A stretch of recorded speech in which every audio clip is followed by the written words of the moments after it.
Well, I've actually known about Riverside and the work of Kiran Sethi for some years.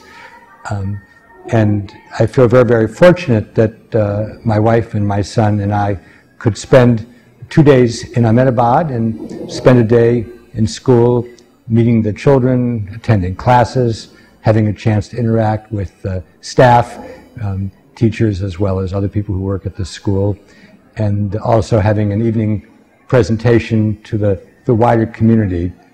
And this is a wonderful school. It's a beautiful plant. The curriculum is very well thought through.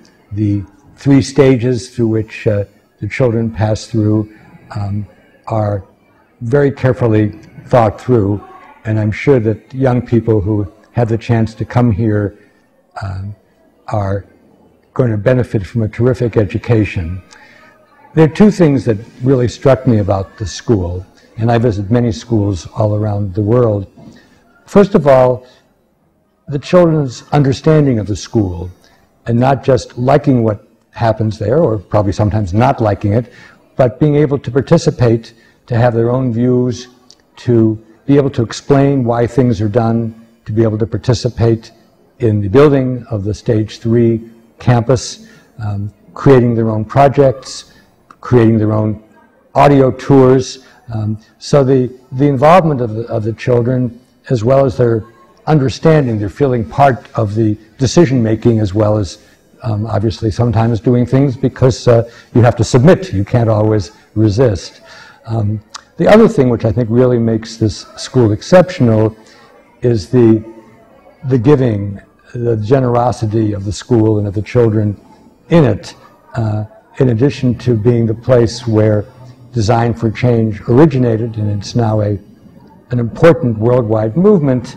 The children's understanding of those who are less fortunate than they are, whether they're a few blocks away or further away in Ahmedabad, or whether they are in other parts of the world, and then spending real time, not just a ritualistic time, but time every week trying to help those that are less fortunate, raising money for them, bringing smiles to their faces, helping them to have a better life.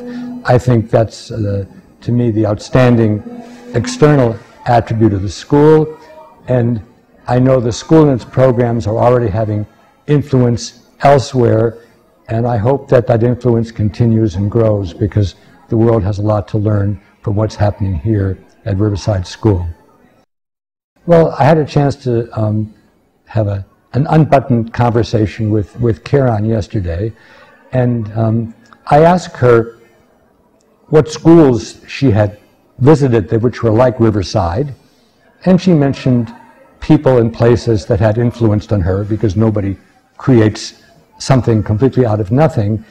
But what struck me is that Kiran is that rare example of somebody who creates something with her whole being, who is thinking all the time, who is always integrating new experiences, new knowledge, and creating what is essentially, I would say, a work of art. She would probably say a work of design.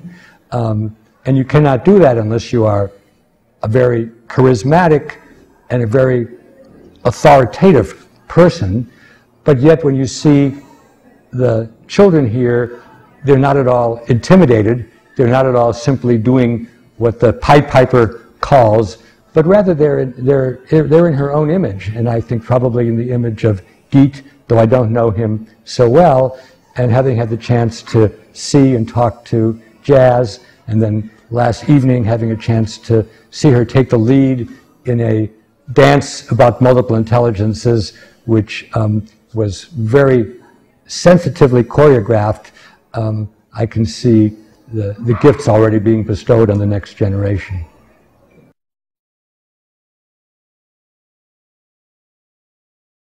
I think in the 21st century, young people will inherit a very complicated world.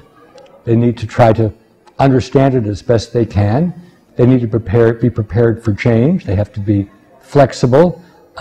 Most importantly, they have to try to tackle the huge problems which exist in the world, some of which were inevitable when you have a population of 6 or 7 billion. Some of them, to be frank, my generation has left to the young people. Of course, there's no guarantee of success, but today when I visited the Gandhi ashram, I was reminded that he said people don't have rights until they have responsibilities. And I think that in the 21st century, the planet will not survive unless people understand that. And I would wager that the children who have a chance to spend years at this school understand that as well as anybody.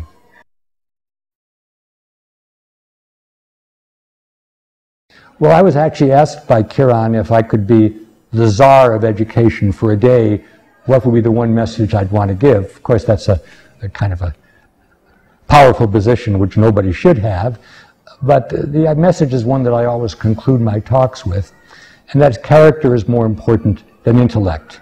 It's great to be smart, it's great to be multiply smart.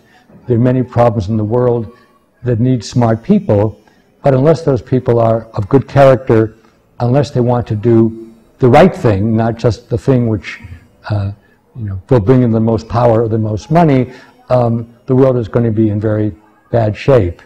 And unfortunately, most ministers of education today are so consumed with science, technology, engineering, mathematics, and having higher test scores that they forget that at the end of the day, if we don't have people of good character, people who do the right thing, intellect in itself will destroy the world. It will not save it.